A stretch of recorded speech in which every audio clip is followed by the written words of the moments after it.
Good morning. Welcome to BCB Live. Hope you're doing well today. Drive safe, Dave. What's happening with you? A little bit of road work ahead of you? I got to be cautious. I got a little bit of road work going on, and today I got a lot happening today. We got a lot going on. I do know that,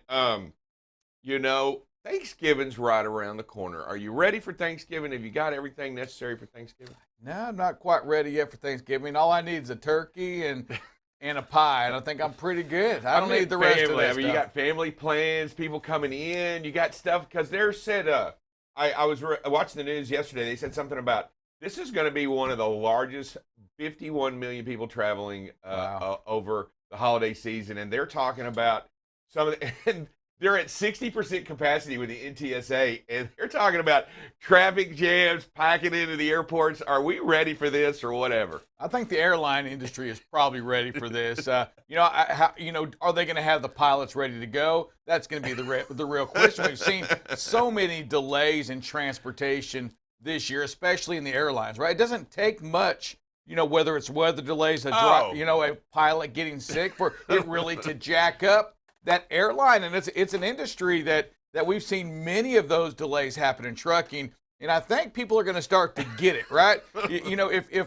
If weather can slow down planes for days, cancellations, it can have that same ripple effect in trucking as well. And I think we're going to see that because of the demand that's going to be increasing as we move into peak season and we get all these packages going around and all these Christmas stuff going around, along with the other freight that's already behind, right? We're already behind in other ways, so we're going to see a really big ripple effect. I did see that the AAA also released, we're $1.30 or more a gallon of gasoline than we were this time last year, and we're going to put that many more people on the road. It's going to cost a little bit more cash to go to Grandma's house for Thanksgiving. Yeah, we continue to see a little bit of increase in everything, and nobody wants to use that big inflation word yet.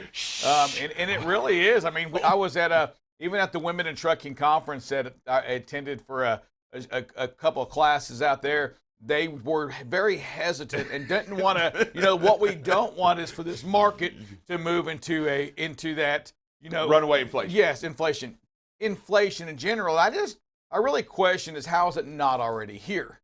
Are we just we just don't want to say it? Yeah. Is that what it is? Yeah, it's a bad word. It's the guy. It's the uncle that you keep in the back room that you don't let anybody see. It's yeah, and when you go to that, you look at the equipment in trucking, and we've spoken about that before. But we did place some trailer orders within the trucking industry, and they are 50% higher than they were pre-COVID. Wow, 50% higher pre-COVID. We see gasoline prices increase. We've seen truck prices increase. We've seen all of these prices increase, including payroll, especially to the drivers out there across the country. Drive safe, Dave. I don't know how inflation's isn't gonna happen to some degree.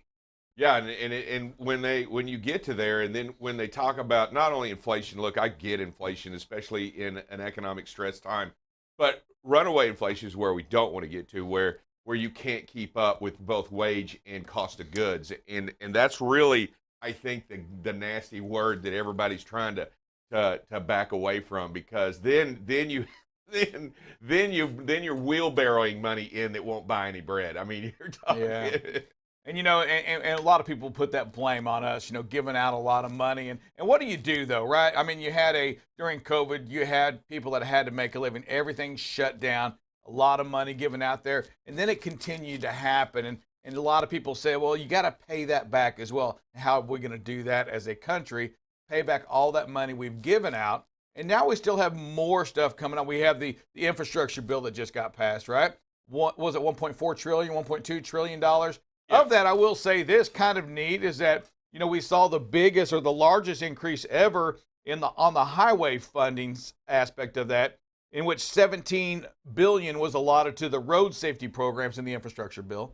And that includes for items such as, what they're talking about in 2026, where all vehicles, all personal cars will have that monitoring system in there to help with the DUIs. Help to identify a driver that's drunk and I guess not let it go, not let it run. But that's part of the technology that's going to come in they're saying by 2026. Yeah, and so they say that it'll save thousands of lives, and I think they said almost 1 million people a year get arrested for drunk driving. That's a huge. I didn't even know it was that big. 1 million people. Well, they a say year. about 10,000 annual alcohol-related deaths Wow, a year that's crazy. Occur. But I will say this also: last month alone, 20,160 fatalities in traffic accidents alone last month in the United States. In which the greatest one, we've talked about that, speed, alcohol, and lack of seat belts still rank in that top 3 as far as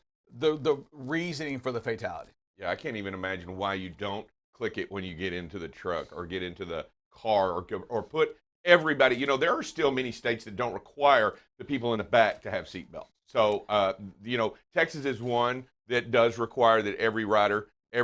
But you know, I will say this: I struggle putting the seatbelt on. I don't ride in the back seat very often, but when I do, that's a struggle for me to put the seatbelt on for some reason. I don't know why. You're not going as fast as the people in the front seat. Yeah, I don't know what it is, but when I drive, if I'm in the front seat driving or in passenger, it's every time. Right. But if I'm taking an Uber, very rare do I put that seatbelt on. I don't know what that is on that, but I catch myself. Even after I think about it, I still don't put it on. Wow. Yeah, So I don't understand why that is. I was in an Uber on Saturday, and the driver said, please fasten your seatbelt. Before he moved the car, he said, please fasten your seatbelt, which means that you as well weren't going to put your seatbelt on. He said it before when I sat in the car. I don't know. I think it's fake news. He might be right. Yeah. I can see you looking at me like, Rick, how dare you? And then it sounds like you had that same problem. But I put it on. I don't know what that is. But I put it on after he asked me. I clicked it in when he asked me to. Then did you see too that the DOT is going to make that rear impact guard, you know, not seatbelt related, for these trailers? They're going to make the rear impact guard part of that annual inspection. We've known since 1950, in the 50s, we called it the ICC bumper, the Interstate Commerce Commission bumper, and yeah, they're talking about making certain points to this rear guard. So here's look at this trailer here, because I kind of questioned that when I saw it. It's been in place, the law, the rules have been in place for 65 years, and I was thinking, I thought perhaps that was a typo. So I did my own fact check, and here we see a what is this? It's a Fruhoff 34-foot stainless steel van trailer. And you see it does have the ICC bumper on it, even back in 1956. Yeah, oh yeah. It's just hard for me to imagine that we thought that way, you know, that much through it back in 1956 to put one of these on the back of the trailer. Well, I'll tell you what, Rick, it didn't take many underrides from cars or collisions from the rear going underneath the car and the amount of damage that, because that's one of the most dangerous. But it's never been regulated. So for something that was so important, you know, the fact that it's just hanging on, it's not required to be fixed by DOT inspection. Yeah, it was not part of the inspection. Yeah, so it's still not. So you have like another month before it becomes, I think it's December 6th, December 7th, before it becomes the actual law. And it drives safe, so it did make me think. And I was sitting this morning, I was just thinking, what was trucking like back in the 50s? In 1956, what was it like? Because I'll be honest with you, I'm just trying to think, and I'm saying, well, what does a dry van even look like back in 1956? And we got some videos here of some tractors from 1956. You're talking about some KW, some We're Peaks. talking about no power brakes. We're talking about no power steering. We're talking about twin shifts. We're talking about, wow, you're talking about really truck driving. Yes, and let's throw some of these. So here we go. We got some, look at that Central there. These are some trucks from 1950s is what this is from. Look at that cab over. Look at that sleeper on that cab over, up on top. Wow. And it just, you know, but it's cool to go back and look at some of these, at some of these videos right here at the trucking. Yeah, right? Pretty amazing. Wow. Look at that right there. Is that a pickup truck? That's a good one. Oh man, and you know, oh God, you know that's look at that KW right there. So we got to actually have a KW 925 as well from 1956. Look at this baby right here. Wow. You know what? That is pretty freaking cool. Wow, what's he running in that? A Cummins? What's he running in that? Yeah, I don't know. that's way too deep. It was just, this is all that's, I'm not an engine guy, but I am a truck guy. I do love the truck on that. You know what? I just that's like pretty. the look on that. No, that's pretty. 1956. So we probably, do we have any of our listeners that drove it, that has driven a truck from the 50s or 60s listening today? Drive safe, you think? I don't know about the 50s, but I don't know. That's ever driven a truck from that period right there. I'm wondering, how far back do we go with our listeners today into what they've driven? Are they all automatic guys? Do we have that group of drivers that's only driven that Volvo automatic? Do we have some folks that have driven it? What's the oldest truck you've driven? K9. That was an old K9, but I K9 back. That's probably the oldest truck from the 70s. That's probably the oldest truck I've ever driven. Gotcha. Anybody else? If you do, hey, I'd love to hear what you've driven. And Drive Safe, when you talk about that truck that you drove back in from the 70s, what was it like? I mean, was it a little, compared to today? Sparse. Very utilitarian is what I would call the word. I would call the word very, very sparse. The seat was not near as comfortable. Even little things like that, right? Right? And you know what? We didn't wear seatbelts. I'm just saying we didn't wear seatbelts. We didn't, You didn't have a speed limit. And the shifter was way up here. Who do we have, producer? Yeah, we got Lonnie Payne on the line. What do you got for us, sir? Good morning, Mr. Lonnie. Good morning, gentlemen. How are you? Doing What's wonderful. going on, Lonnie? That bring back any memories, Lonnie? It does. As a third-generation driver, my grandfather had a 1966 auto car, and that's what he started teaching me to drive when I first started, learning as a kid from him. And, man, that thing was awesome. Had a steering wheel that was gigantic, ivory-looking, big white steering wheel. No power steering. It had air assist, which was good if you were rolling, but if you stopped, boy, you had to put some mojo on it. And what I remember, one of the big things about it, it had louvers on the radiator on the front grill that would open and close automatically depending on the thermostat. So you'd be going down the road, all of a sudden that thing would open up and it'd start roaring, sound like a jet airplane, scare the crap out of you. But it was something. No seat belts. Yeah. Didn't even, it was a truck, a real truck. Yeah. I looked up some pictures of that myself just so I could get that visual, man. And man alive, what a vehicle that was, Drive Safe. What a truck that was. And what it looks like it's just, how much did it weigh? I mean, there was no weight concerns back then, right? I mean, we really weren't worried about the fuel economy, obviously. As long as it could pull heavy. I mean, those trucks could pull heavy, and that's really what the idea and the intentionality behind it was, that they'd be able to pull heavy. They pull heavy loads. And even today, the trucks that we have today, they still can pull heavy. I mean, they're not designed to pull 80,000. They may pull it a little slower, but these trucks will pull. No. Ask some of these independent contractors. First question, how much does that load weigh? I don't pull anything more than 35,000 pounds. Okay, we know how that is. It's that fuel economy. Oh, yeah. Today, we are so focused on the weight, the wear and tear, and I really do think at the end of the day, man alive, if you can pull that 30,000, 15,000 pound load, you're just going to get better fuel economy. I think the independent contractors have proven that out. They said, you know what? The first question I'm going to ask now is, how much does that puppy weigh? Yeah. Well, to me, and I know this is crazy, but yeah, I guess if you want to keep that animal caged for a long time, you only pull 15,000 pounds. But if you want to let that animal out of the cage and let that horse run around the track, you want to let it out of the gate. I mean, they're designed to pull. They don't make trucks to pull 15. They make them to pull weight. That's why we built them. That's why we have them. And you know what, Rick? That's why we run them. Ooh-wee. Well, I'll tell you what, we're going to have some ICs probably waiting outside the door here, getting ready to say, what are you talking about? No. It's a business. We don't. I get it. I'm just saying what they were intended to build. And you know what? If you want to hold the horsepower back, I get it. If you want to withhold back what's really under that hood, go right ahead. But I'm telling you, when they go ding, ding, ding, and that bell runs, those horses want to run. No, nice and easy. Nice. It's all about fuel economy. That's the new trucking. We'll be right back with you in 60 seconds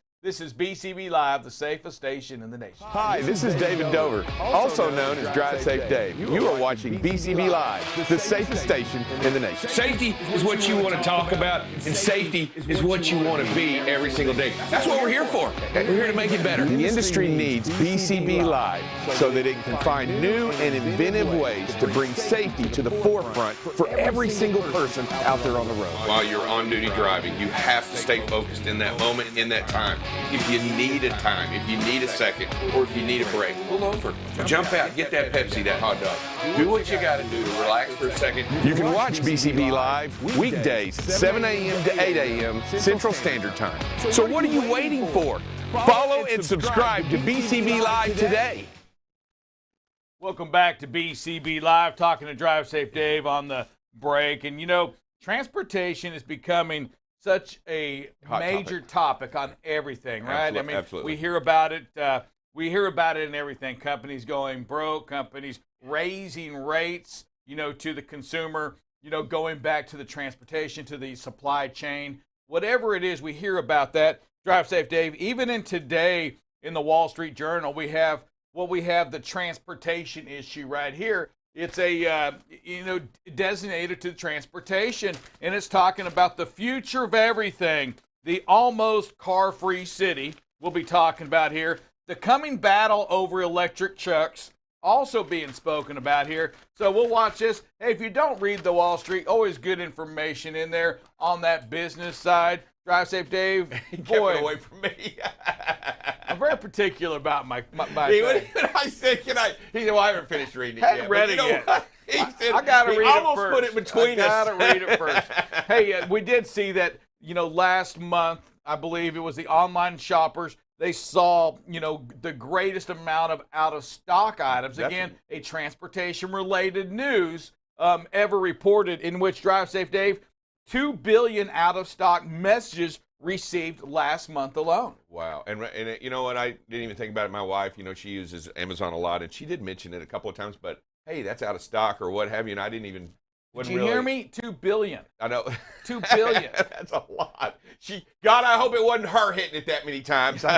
You know, and it does make you wonder how many times those repeat. I mean, you order something seriously, let me do it again. Let me refresh it, hit it again. And it says continues to out of stock, up from 33% last year alone and quadruple from pre-pandemic conditions. You know, quadruple. And we continue to talk about it, and I think it's going to be an ongoing issue as we move through the Christmas season. And from all indications from who I've talked to with different people, and including, you know, some of the people out there in the industry, they don't anticipate that the 25th of December is going to be the cutoff day for Christmas this year. They truly believe that that's Does Santa Claus know this? Yeah, Santa Claus has been made know aware. this? He's been made aware that it will trickle into January before they'll be able to get most of all of, if any and all of the packages for Christmas into their facility. Look, they're trying to get them in by the 25th, but let's look at each other and let's be honest with each other.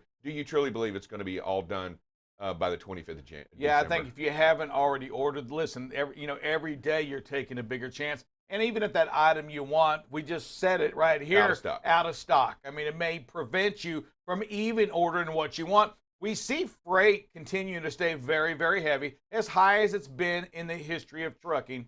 You know, the one thing that I'm really curious to see this year when we start looking at the data points on this is again, we see rejections in that lower 19. So it's down a little bit, but it really doesn't. It's not saying that the market's softening at all. That's not what it's saying. And exactly, it's actually saying that most carriers have raised their rates high enough now to where they're either not rejecting as much freight, right, they're taking that freight and maybe brokering it out, therefore bringing down the rejections. However, spot market pricing continues to be at an all-time high. And so it's not saying any of that. And what I'm real curious to see this year is when we look at the big markets. And that's where we talk about Dallas, we talk about Atlanta, Chicago, LAX, up anywhere in that Northeast, right, where all those cities are, all that population is. What are we going to see out of there? When you have a Dallas market that today ships out pretty heavy, right? We can, even though we have 10 more loads than we have trucks, the rates are fairly competitive because Houston, Austin, San Antonio, no freight out of there. They all come up here and grab the freight. When peak season starts, and when the peak season, when I say that, means when the Amazons, when the UPSs, when the FedExes, when these folks start buying that power that already exists today in these big markets, Dallas, Atlanta, Chicago, up in the Northeast, and LA, those folks right there aren't going to be able to handle the normal capacity that they normally get, right? Creating a big haul, a big problem on that rejection freight. We should now, as we get closer and closer to that Thanksgiving season, or Thanksgiving Day, as a matter of fact, when Amazons and the FedEx and UPS start buying power, we will see a huge increase in that rejection in those major cities. And I'm curious to see what happens at that point. What happens to that spot market freight in these big cities that today are okay? Dallas, for example, is okay. You know, we have 100, 115, 120 more loads a day than we have trucks. Well, what happens when peak starts coming in and buying that up, and all of a sudden it goes to 190 and 200? Because now those trucks in Houston and San Antonio, they're coming to Dallas to grab that peak freight, not that freight that's hitting the boards today.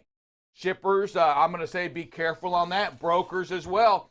Get ready, because you that sit in some of these big cities, and Atlanta's the same thing. What happens when Savannah starts buying some of that power?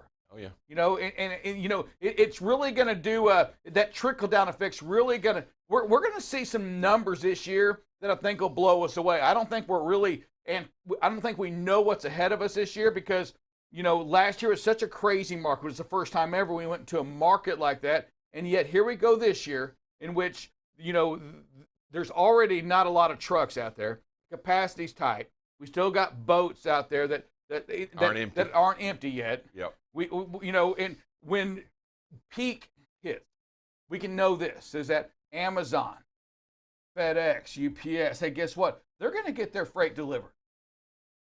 There's too many customers in those containers, in those boxes that, you know, that hey, I don't want 800 phone calls on this one trailer that misses sort. 5,000 phone calls, and guess what? Every one of those packages in there has got it's tracked. Yep. So every customer has got on their phone an app that says, why has that been sitting in Abilene for 2 days? I want to know why my hairdryer has been sitting in Abilene for 2 days. Well, so yes, we do. It's going to be an interesting season, and it's right upon us right now.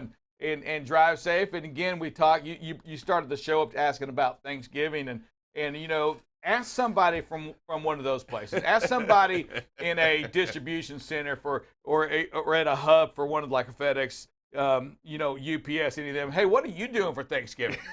I already know what they're doing. They are dreading life. This, you know, from those folks, and again, I worked on that LTL side. There's certain seasons you just hate. This is it. This is it. We are up on it. And you know what? For most of those folks, it's like, my God, the season never ended from last year. Yeah, exactly. It just never ended. Yeah, and so from what after having conversed, 60% of their entire business for the year is in the 5 weeks between Thanksgiving and Christmas. 60% of their entire business is in those 5 weeks of what they run throughout the year. However, I think this last year is going to be a different animal than it was before, because they've been running at high numbers all year. I think that whole thing, that whole number deal that they're doing is going to be completely different. And I will tell you that after talking to a couple of people at some of those distribution centers, they are short-staffed too. I mean, we all in the industry, no matter where you are, I don't care if you go to a restaurant, I don't care if you go to the airlines, I don't care. And if you go to the distribution center, they're short-staffed too, and they're having a hard time getting those trailers closed on time too. Yeah, and I was speaking with somebody that it's a company that hires for like the FedEx for these hubs, right? And I was talking to them, and they're like, "My God, people are going in and walking out." Yeah, they're one like, day. "No, this is too much work." Yeah, I don't want You to know, work I this don't hard. want to work this hard, and it's not just the hard work that they do. It's all manual labor usually at these Oh, places. yeah. A lot of manual labor on here. Oh, yeah. It's also just the long hours because they are so far behind Right. that you may go in there thinking you're going to work 6, 7, 8 hours, and they need you for 9 or 10 Or 12. or 12. And when you say no and you say enough's enough when you quit, it just leaves more for the next guy. It's that bad right now. This labor market, we see it in the restaurants, and they're experiencing the exact same thing at the Walmarts, right? At the Amazons, at the FedExes, at the Targets. All of these places are experiencing the same issues. Even the local mom pop shops are doing the same thing. And every trucking company is experiencing right there with it. We get it. Hey, you know, you talk about it. You know those guys, the veteran guys that are there all the time. As the new people come in, they're laying odds on how long that guy will make it and that lady will make it. And they're just laying down bets all day long on when they're leaving. I'm telling you, it's going to be a crazy season. And from what I understand, and I've talked to a couple of people, they're saying they're going to be so busy that for the first time ever, they are looking at paying double overtime to work through Thanksgiving on days in a soft push through Thanksgiving, not because not everybody will show up, but anybody that wants to work and make money, to come on down. You can load a trailer. You know, I wonder, you know what? Why not just push Christmas back a couple of weeks? Maybe that's the answer right there. Let's You know do what? that. Let's see. Elon could probably make it happen. Just change Elon your birthday. Tweet it, Elon. Tweet it. It'll become rule. Did Santa say that was okay? Did Santa Claus say that was okay? Hey, Drive Safe Dave, as we move into get eased into for Buckle Up Bob, we start getting ready for him. You know, we've been talking about the hashtag in the street Texas, and it's something we want to continue to talk about. We don't know, and I believe we're going to have some interviews coming on with these folks. Some things I always wonder, Drive Safe Dave, is, I mean, was there a fatality yesterday?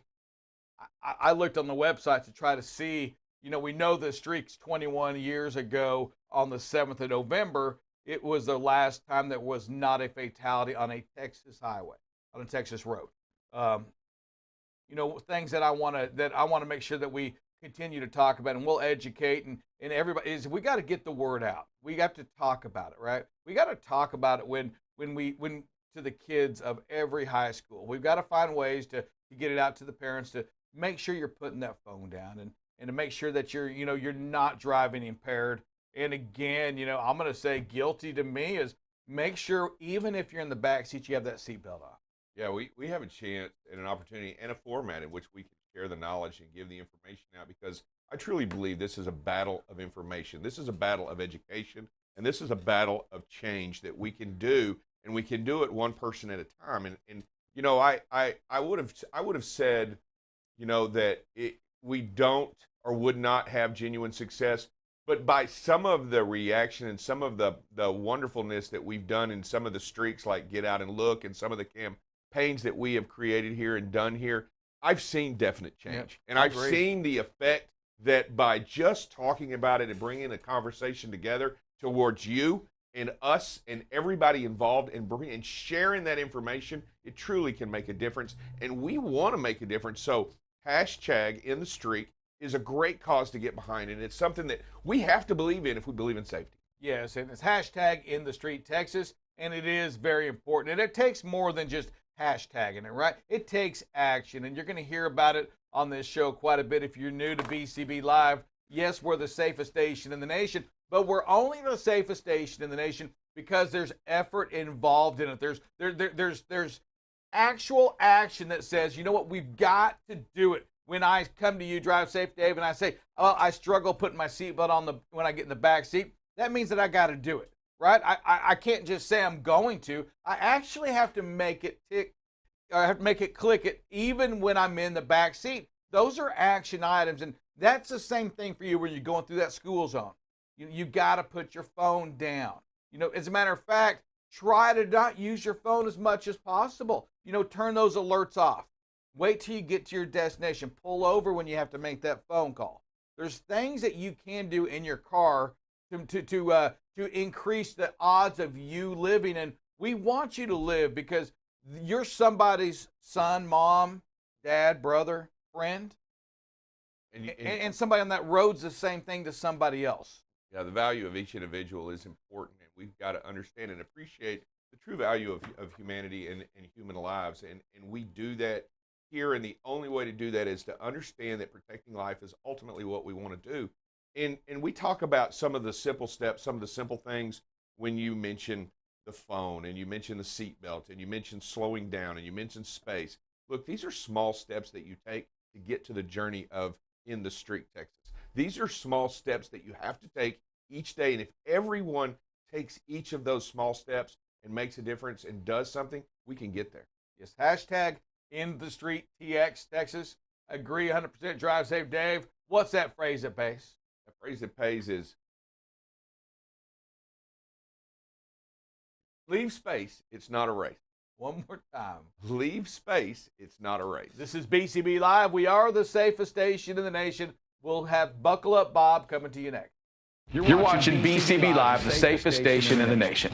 BCB Live covers freight. Here we are now, 21% of record freight being rejected. News over the UK, they have the Army personnel getting ready to start driving the fuel trucks. Weather, traffic. Hey, good morning, everybody. Welcome to some traffic and weather with Buckle Up Bob. And most importantly, safety. You can do many things to communicate that you are slowing down. You can flip your hazards on. Expect craziness like this all the time. 75% of these fatal accidents involving these trucks are with the first two, and it's the driving too fast and tailgating. If this driver hadn't slowed down, this could have been a whole different outcome. Tune in weekdays from 7 a.m. to 8 a.m. Central Standard Time. You can watch BCB Live through LinkedIn, YouTube, or Facebook. So what are you waiting for? Subscribe today and follow BCB Live.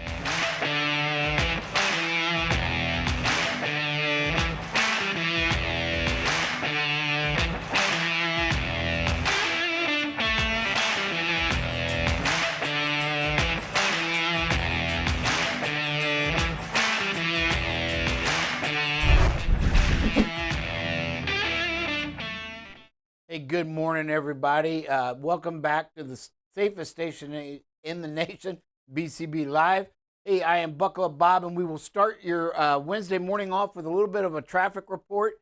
As typical, we start with the DFW area.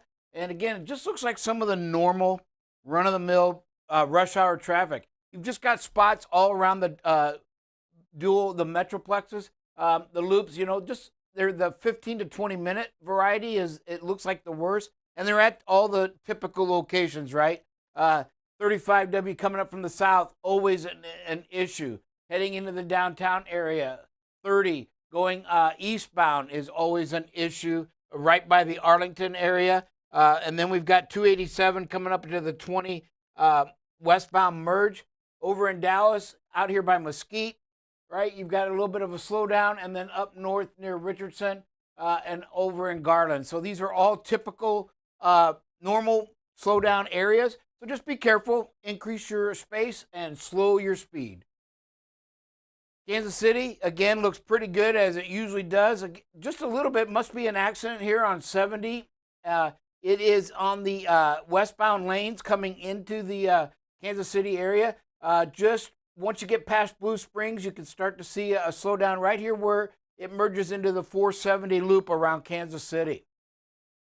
Chicago looks really good this morning. Bolingbrook looks clean, right? 55 going in and out. 88 coming in from the west looks great. Even coming from Indiana looks really good, clear. And then up north in the 90 near Elgin and coming into Mount Prospect, all look good up at Palatine. So really, man, other than the downtown area, Chicago looks good. So as you head to Chicago, take them loops. They all look good. A small slowdown here in Oak Lawn as you're heading north in the northbound lane. Philadelphia's looked pretty bad all week. And again, must be a lot of road construction, I'm going to guess. I know when I've left the airport up there on several occasions, it seems like everything in Philadelphia, like just as in Texas, is under construction. So again, you've got the 76 Turnpike all the way up by past King of Prussia this morning starts to see a slowdown. 476. 476 has slowdown as well. And the 295 on the Jersey side also has a major slowdown, as well as 95 coming in along the river. So again, if you're in that Philadelphia area, gotta have patience this morning, folks. And as it has been all week, you just gotta slow down. Realize it is what it is. You're not going to change it by speeding up and tailgating. We go into Atlanta.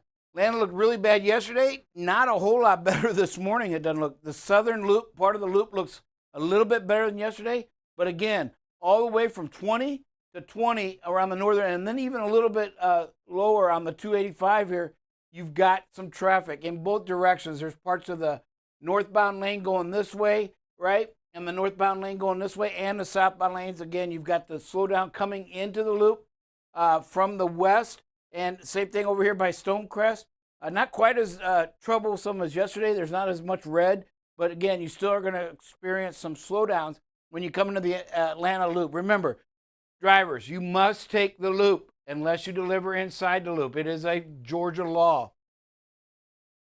As we move to Nashville, again, a little bit more congestion maybe this morning. 24 looks really bad, goes all the way down here by below Walnut Ridge this morning, all the way up to Beverly Heights. And then again, 40 inside the 155 loop. And then always, as we've always seen, is right up here at this merge point, 65-24. And then the 40-24 down here, right just southeast of Nashville. Always some congestion points there, bottlenecks as the merges. So be careful. Merges are really dangerous. They're probably number 2 after intersections. So you just got to be patient, slow down, take your time, no quick lane changes.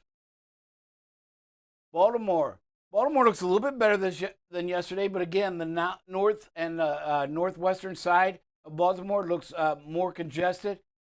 All the way from Parkville down to Catonsville. Maryland, you've got some traffic issues in both directions. And then taking 295. 95 looks actually kind of clear as you come down into the Washington, D.C. area. 295 has some problems here near South Laurel. The loop looks pretty good with the exception of just this northern part. The southern part don't look as bad. It looks like normal. Just normal run-of-the-mill stop-and-go traffic, for rush hour. Again, nothing looks major down here on the southern part of the D.C. area. You're going to have a lot of delays if you try to take 495 going around the northern part of the Washington, D.C. area. So this morning, hey, just looks like nothing really major. Looks like Philadelphia and Washington, D.C. and Atlanta are going to be your 3 main trouble spots. Slow it down, pack your patience, increase your space, and of course, always slow the speed down. Hey, as we go to our weather, it's really kind of quiet, but we've got some things that you just got to kind of watch for. Again, it's gonna be kind of some of that nuisance weather, if you will. But you can see we got some rain up in North Dakota and moving into Canada, and some of that is going to switch to snow. Okay, they have some winter advisories out, 2 to 4 inches coming in tomorrow into Friday. But the temperatures just hover right around that freezing mark. So it's really going to be dangerous because, again, depending how these temperatures fluctuate, we could see the freezing rain instead of the snow. We could see all snow. You could see that wintry mix. It's just going to be kind of a nightmare right in this northern South Dakota, North Dakota, and then western Minnesota. You're going to see that, and we'll show that a little bit later. But you can see going right now, currently, not much going on. A little bit out here in the New England states. Some weather, rain, and then again we have some rain in the North Dakota, South Dakota area, but it's going to switch over to snow. And let's go ahead and show some of that as we move it out, okay?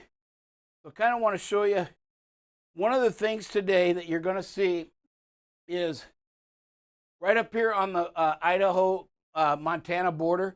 They're expecting, again, they've got a winter advisory. It's 1 to 3 inches. So again, and they too are going to warm up in the mid to low 30s. So, that's a forecast. So if it gets warmer, shouldn't have an issue. If it stays a little cooler, it could be, again, in that freezing rain, especially in the mountain passes. You got to be really careful up there. And then the one I wanted to show you was, I think it comes in about, there we go.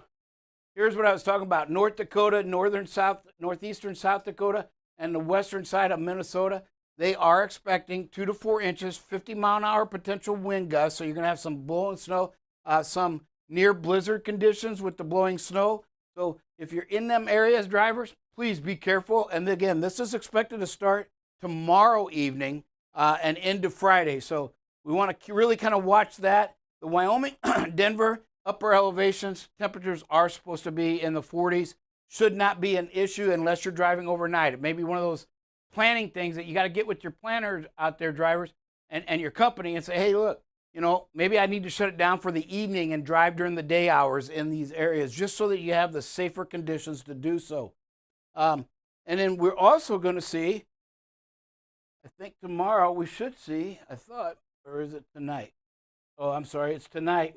We're going to see some storms stretching all the way from Iowa City down to Dallas. So we're expecting some storms this evening around 7 p.m., maybe a little bit earlier. So there you can see 5 p.m. So right in that rush hour traffic, unfortunately, you are going to see some potential rain. So be prepared to slow down. Plan your day when you do that, right? Our wind gusts. Again, we talked about this. Today was when they were supposed to kind of kick up. And you don't see anything really overly alarming here. Mid-30 wind gusts. It just means slow it down, folks. Slow it down to 55 miles an hour, and you should be a pretty good situation for these wind gusts. They are not expected to be overly dangerous, but as we know, if you take these curves too fast and you catch that gust, it will blow you over. So you just got to be situational awareness. Hey, the winds are out there. They're going to kick up a little bit. Just slow your speed down a little bit, right? I think Drive Safe Dave says slow your roll every once in a while. Maybe he doesn't. Maybe I do it. But I'll blame it on Drive Safe Dave since he's not here to defend himself. So that's our weather. We'll take a quick break, and we'll be right back with some safety.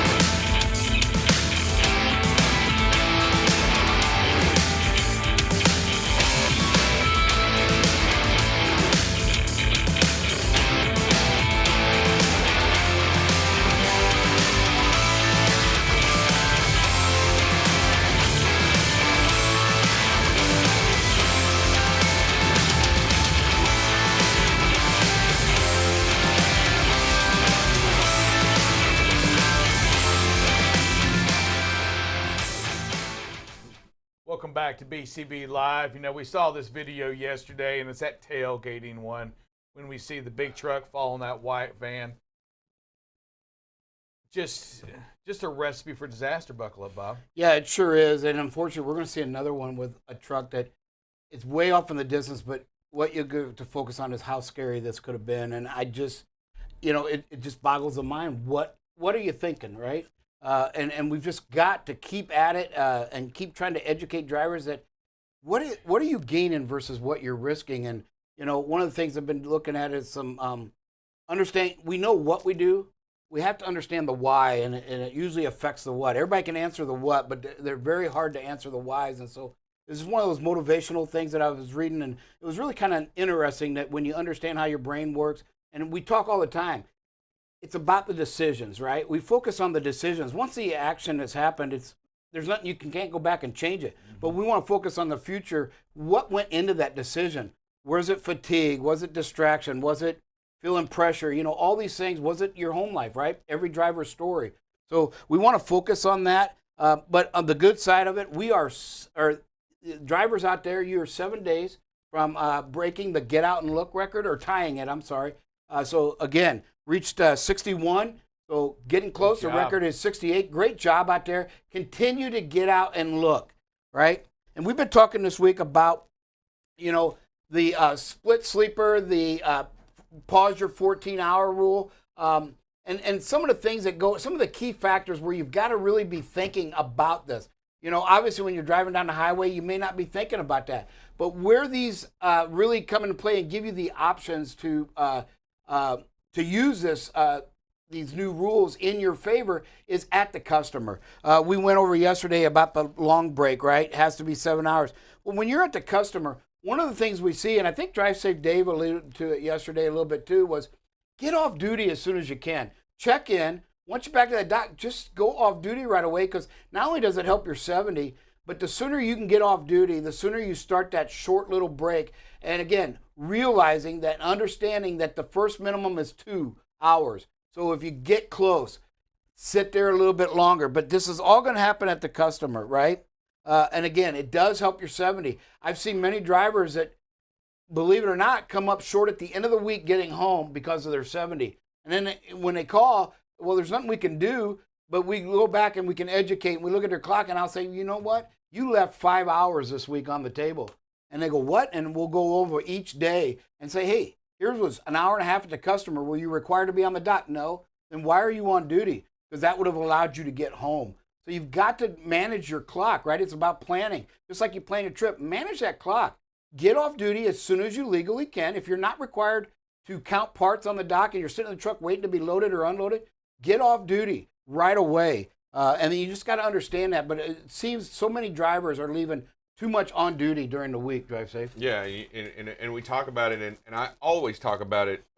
Whenever you have an opportunity, get into the habit of reaching over and getting off duty, and conserve the one thing that you have valuable to you in that truck, and that's your hours of service. Those hours of service are how you get paid. Those hours of service are how you make money, and to do everything that you can to conserve what you have, save in the bank what you have, however you can, because it will pay dividends down the long run when you need it. I love that, the bank. You know, we talk about this. Bank them 2 hours if you need them. Right? You may not need them, but put them in the bank. Right. Get off duty. Put that in the bank, right? All these things that can help you, because usually once you figure out you needed it, it's too late, right? So you got to plan early and say, hey, I can put this in the bank. You may never need it, but if you do, it's there for you to draw from. Kind of putting in a savings account, if you will. That's correct. Great analogy. We do have some videos this morning. Again, this is wide open in the left lane. No problems until this flatbed comes over. And got to get out of the cruise, folks. Because now it's a tailgate situation. Going way too fast. Zero, you're just too close. You're about 100 feet here, and you're traveling well over 100 feet per second here. So, again, you've got no chance of stopping. And we're going to see a video a bit later where, whatever the reason, distraction or whatever, the driver had to make a quick lane change. So make sure you slow your speed down. Once they move over, you're fine here, just once they move over. Here's another one where, get the big picture. I was talking about it earlier. Kind of hard. It looks really innocent, and then boom. Right on an overpass, traffic is stopped. And then you got to make that quick lane change. What if that lane's not open? You got to play that, right? I see the mirror and stuff, but if you're looking in that mirror this far back, then you should be able to see the traffic you're gaining on it quickly, and you should be on the brake right now, right? Or sooner. Yeah, this is absolutely terrifying right here. I mean, at the end of the day, if there is somebody in that left lane, we're going to hit them. We're going to force them into that Jersey wall or the bridge, whatever that is, or we're going to rear end somebody.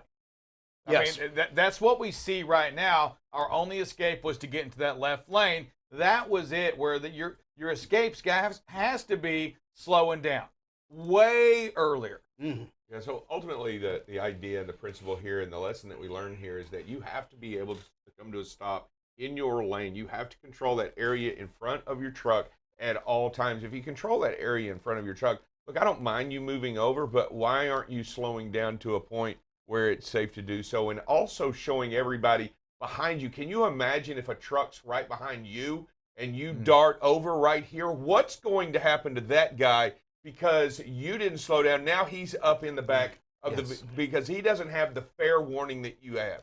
You've got to make sure that you understand that a defensive posture is control the area in front of the truck, move over slowly if you need to, but you aren't doing anybody behind you any favors by making that quick lane change at that speed. No, and so Rick says all the time, about, things change in a second. And what scares me about this is, you can't predict where these things are going to happen, right? And so here, this happens in one of the most dangerous areas, right? This driver is either going to be seriously injured or possibly killed, because if they have to go right, look at that. You're rolling it over, right? You're dropping 40, 50 feet. You're going to rear end somebody, or you're going to shove. I mean, there's nothing good that can happen from this. And you don't get to predict when traffic's going to stop. So you have to practice this out there. This just seems like some bad habits that are creeping in out there on the highway, and then you've got a spot where it just can't happen. Yeah, or it's just as simple as, I'm driving right now, I'm doing everything I can. Oh, somebody texted me. Let me read the text. I look up right now, and I don't see it yet, and I'm like, crap. Yes. Distracted. Mm-hmm. It can be as simple as a distraction. You just don't have the luxury out there on the road to have that distraction. So if we look at this truck right here, and we're driving down the road, and we are following too close behind this truck, what's happening to us when this truck jumps over to the left? Right? What happens? Yeah, exactly. Yeah, we're gonna have every kind of excuse, right? But the bottom line is we were tailgating and couldn't get the big picture. If we're tailgating somebody, and if we're tailgating this vehicle right here and they move over in the last second, we are going to rear end somebody. Absolutely. Yeah. We're going to rear end somebody, Absolutely. period. Absolutely. So you have to control the space in front of you, and that is the lesson not only for this truck, but for anybody behind this vehicle. You have to be able to stop in the lane that you're in and control the area in front of the vehicle. Yeah, this was a great educational one as well, because all the things you mentioned, there's so many aspects to this, that the what is and what you can learn from it.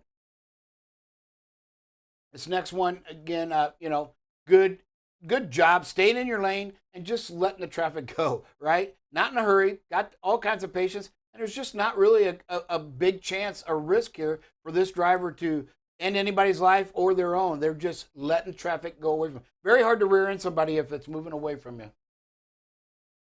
This next one, this is the one I was talking about. Watch this truck. You've got a slide incline, and we've seen this highway before, so if it looks familiar, we see a lot of issues on this highway. Was this 287? Yep. Coming up into Hugo. Yep.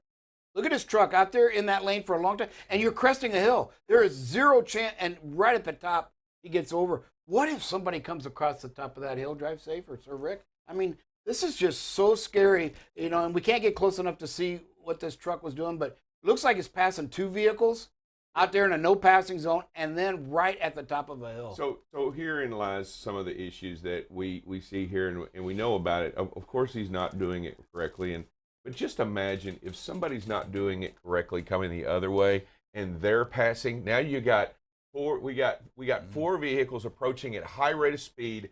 Everybody's trying to pass each other, and there's nowhere to go. You're talking about head-on collisions. You've got to be prepared on what's going on out there. And doing this illegal move on in a no passing zone, highly dangerous. I like the fact that how far back we are from this driver is, yeah. All of notice we're like whoa, and as we are falling further and further back from this bad scene about to happen. Great point. And again, we've talked, and we're going to continue to talk about our industry, right? What we got to do to portray us in a better light, and this doesn't help. I mean, there's just no reason to be out there. I mean, one thing we have to do is we actually have to have action, right? We can't do things like this. That's how you make our industry appear safer, when you don't do unsafe things, when you don't break the law, when you don't cross over this, and everything about this doesn't make any sense. There's no value of life in this decision right here. No, none. We don't value our lives, the lives of the oncoming traffic, or the vehicles to our right, and we certainly aren't taking in our industry at all when we're making this move. Not at all. And again, another one, right?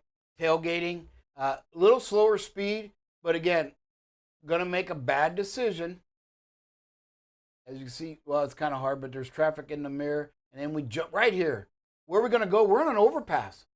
I mean, there's just nothing good that could happen from there. And there's no reason. Just slow down, pack your patience. Got to slow down and get out of these tailgate situations. You have to leave yourself an out.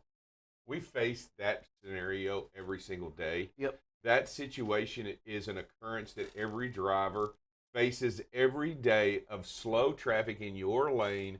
What do you do to pass? How do you pass? And what you do?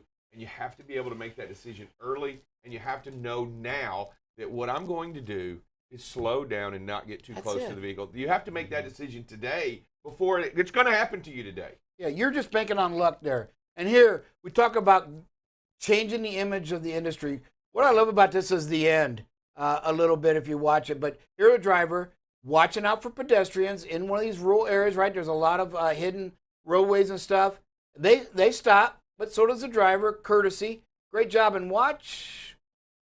Right? Yeah, right there. It's kind of hard to see. But the pedestrians actually wave and thank the driver. You know, that is how you get that relationship with the people out there that say, hey, not all truckers are bad, right? In fact, a lot of them are good. And here's one case where you can really do a lot of being ambassadors out there for your industry.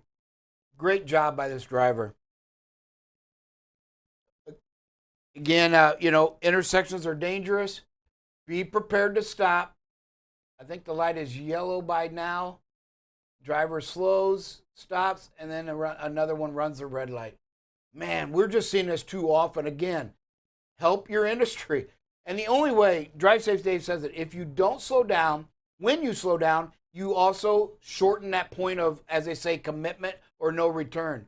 If you're preparing to stop, that almost goes away because you're preparing to stop anyway. And again, if you don't, things like this can happen. Somebody can lose their life. We've seen the videos. It is unbelievable that we just got to prepare to stop. Yeah, and these straight rail trucks, they scare me to death because most of the individuals driving these aren't really a Class A driver. Most Correct. of them are just a C driver, and they're not really experienced in what they're doing. They've been placed, and they're not really understanding that vehicle that they're in, that's a 14,000-pound vehicle flying by, and that 3 times what a vehicle weighs out there on the road. So it scares me to death because of the lack of experience and not understanding how dangerous these vehicles can truly be out there on the road.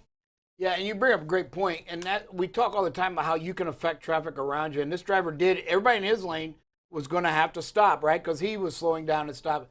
And what you get is when we're out there, you see a four-wheeler driving 65, and you forget, even, I don't care how good you are, you may know it because you'll use it in other things, but you'll forget that, hey, I can't stop as quick. Even though you know it in the back of your mind, you're only thinking about keeping up with traffic speed there, or the other traffic. And you're right, them other trucks give you that false sense of security. Do we have anybody this morning, producer? Man, the intersections, again, we'll continue to talk about that. You know, not only for the drivers that watch this show, but for the new folks that watch it, that may just be watching it to as a pedestrian, as a non-CDL holder, right? Watching the show, and when we talk about hashtag in the street Texas, it's important that intersections are spoken about on here, because in the big truck we see them happen all the time, and it's no different than with the cars. No. With pedestrians crossing over, my goodness, you've got to be prepared to stop. And I think we've done a great job in our industry of getting that word out on stale green light. Mm-hmm. I mean, it still happens, but not to the degree it happened at one point.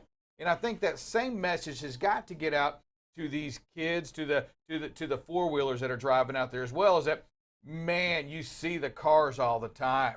You know, they just try to make it. They try to time it, you know, the green light when it turns green, or the red light when it turns green. And before it turns yellow, or while it's turning yellow, if I can get through there and it's yellow, I feel a lot better. I feel okay. Yeah. And that's just not the case. I mean, how many times, and when you were younger, how many times did you power jack the car with your foot on the brake and you got the accelerator going just so that you can get a jump on the guy next to you? And you know, you think, oh, well, I did that and it was a lot of fun. But really, that's setting up by, now you're not paying attention to what's in the intersection. Paying attention to what the car next to you. And yes, these are real scenarios that each of us will face out there each and every day as we go out there on the road. Mm. Hey, producer, you have a caller or two? Yeah, we got William Park. What do you got for us, sir? What's up, Bill? Oh, yeah, I'm going to be the one to admit, to be honest with you guys, that second one where cut off real quick there, I was coming around there, and I looked down on my GPS to see what was coming up for a truck stop. I looked up, and there was that stop automatic, and I thank God there was nobody in that left lane so that I could get over.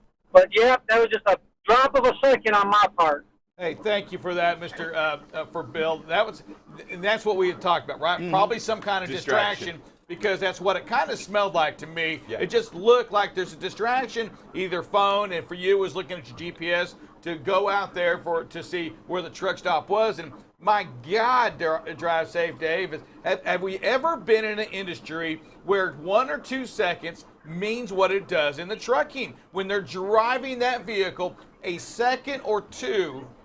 It's the difference between life and death. And it is unreal what that does to you. A second or two out here in an office job doesn't matter. You know, a second or two if you're making bean burritos at Taco Bell, it's okay. It's not gonna. If you take 2 seconds and stretch out, you don't look at the beans. You're not gonna hurt anything. I'm still eating a little bit more charred burrito than the other. Trust me, I'll eat it. In this industry, you take your eyes off that road for 2 seconds, which what appeared way back there. I mean, you could see it way back there. It looked okay. Yes. I mean, if ever you're going to take your eye off the road for 2 seconds, it gave you that appearance. And just like that, traffic stopped and we're in trouble. And you know what? Thank God nobody was in the left lane. And that's what he said. And he, yes, and he for sure. understands, and he thanks God that he was put in a position that he could get out of that safely. And Bill, thank you for calling in and letting us know exactly what transpired during that. That matters. He clearly learned. I love hearing that because it's real, right? Because we are all in these situations. All of us. We do it all the time, and sometimes we just don't have a traffic ahead of it. It doesn't stop. And when it does stop, though, my God, can it be bad? And that is how critical what you do is. And to the Bills of the world out there that do this for a living. Yes, sir. Can I just say, also about the person in the car looking in the rearview mirror at what's coming. They were genuinely scared. Oh, yeah. Well, they gave themselves some space just in case they need to move up. Did you see that from the truck ahead of them? Just in case this were to happen on that. And yes, it was fear galore on that side. Absolutely. And again, thank God nobody's on that left lane because it's all it takes is just 1 second. 1 second, and is there anything more sobering than that? Than knowing from Mr. Bill's perspective how lucky he was, and how lucky that that we are, and that's one of the prayers we have. That sometimes we pray that, my God, when we don't see it, you be there for us. Right. You know what? Give us that luck on that. Our dear God, we thank you again for this day. We thank you for these drivers out here on the road that are just some amazing folks. My goodness, what an amazing work ethic they have. And we just ask again that you be with them, that you give them that luck when they need it, that you keep that left lane clear when they need it. Give us that ability to try to make a change anytime we can, to catch that moment when we're distracted and get our eyes and get our minds back focused on what we have to do. Continue to give us that wisdom to be the best leaders that we can be, to be the best owners, to be the best drivers, to be the best employees, to be the best we can for you. And give us that wisdom to take care and love one another. We ask all this in your son's name. Amen. Thank you for being part of BCB Live. We're the safest station in the nation. We are here to help you stay a little bit more focused every day. God bless. We'll see you this afternoon.